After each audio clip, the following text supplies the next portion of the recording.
بسم اللہ الرحمن الرحیم۔ ہمارے دین میں تجارت معیشت کی کتنی اہمیت ہے۔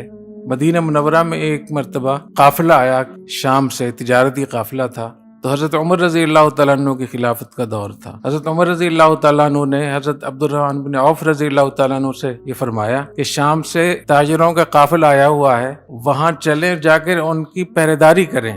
یہ دونوں حضرات امیر المومنین بھی اور عشرہ مبشرہ میں سے حضرت عبد الرحمن بن عوف رضی اللہ تعالیٰ عنہ، یہ دونوں ذات چلے گئے اور رات بھر پورے قافلے کی پہرےداری کرتے رہے۔ تو آپ لوگوں کی اتنی اہمیت ہے کہ ہم جیسے لوگوں کو چاہیے کہ آپ کی ہم پہرےداری کریں، آپ کا ہم حفاظت کریں، یہ ہمارا دین ہے۔ اور حدیث شریف میں آتا ہے کہ حضرت عمر رضی اللہ تعالیٰ عنہ ان دونوں حضرات نے طے کیا کہ کچھ دیر آپ پہرا دیں، میں نماز پڑھوں گا، اور پھر آپ نماز پڑھیں میں۔ تو رات بھر اسی طریقے سے باری باری پہرا بھی دیتے رہے۔ آج کل کوئی سوچ سکتا ہے کہ کوئی بزرگ، کوئی عالم دین، کاروباری لوگوں کا پہرا دے جا کر؟ اس لیے ہمارے دین کو بھی سمجھنے کی بہت ضرورت ہے۔ اسی دوران ایک بچہ مسلسل روتا رہا رات میں، تو حضرت عمر رضی اللہ تعالیٰ عنہ نے تنگ آ کر کہا کہ اس ماں سے کہا، جو بچے کی ماں تھی، انک امرأۃ سوء، تو بہت بری ماں ہو، یہ کب سے رو رہا ہے اور یہ مسلسل روتے چلے جا رہا ہے، تو اس کو دودھ وغیرہ پلاؤ۔ اور چھوٹا بچہ تھا بالکل۔ تو اس خاتون نے کہا کہ اللہ تعالیٰ امیر المومنین پر رحم کرے کہ انہوں نے قانون ہی ایسا بنایا ہے کہ جب بچے کا دودھ چھڑوایا جائے گا تو اس کا وظیفہ جاری ہوگا۔ تو میرے ہاں گنجائش کم تھی، تو میں نے اپنے بچے کا دودھ قبل تک چھڑا دیا ہے، تو اس لیے اب دودھ تو ہے نہیں، تو اس لیے یہ آگے رو رہا ہے۔ حضرت عمر رضی اللہ تعالیٰ عنہ نے قانون بنایا تھا کہ جو بچہ بھی جب اس کا دودھ چھڑایا جائے گا 2 سال کے بعد حکومت کی طرف سے اس کے لیے ماہانہ وظیفہ جاری ہوتا تھا۔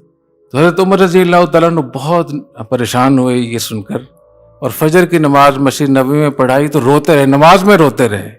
اور نماز کے بعد آپ نے اعلان فرمایا کہ عمر تم کتنا ظلم کرتے ہو لوگوں پر، کہ ساری رات بچے تمہاری وجہ سے رو رہے ہیں، تو آج سے میں اعلان کرتا ہوں کہ جو بچہ بھی پیدا ہوگا اس کا وظیفہ حکومت سے جاری ہوگا۔ تو یہ ہمارا دین ہے۔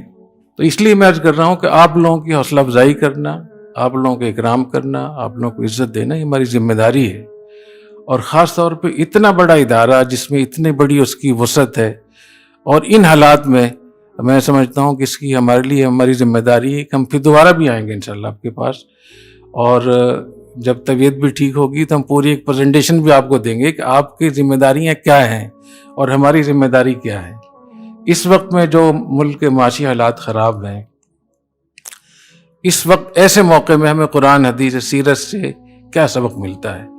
تو سب سے پہلی بات وہ یہ کہ ہر کمزوری کو اپنی طاقت بنانا چاہیے۔ جب بھی کوئی مشکل پیش آئے، یا ہمارے دین میں، سیرت میں، جب بھی نبی کریم صلی اللہ علیہ وسلم پہ کوئی مشکل پیش آئی، کوئی معاشی بائیکاٹ ہوا، کوئی لوگوں نے نقصان پہنچایا، کوئی تکلیف دی، ہجرت کا موقع آیا، تو ہر دفعہ آپ نے اس چیلنج کو، اس بحران کو اس طریقے سے مینج کیا کہ وہی بحران اور چیلنج ایک نعمت اور رحمت بن گیا۔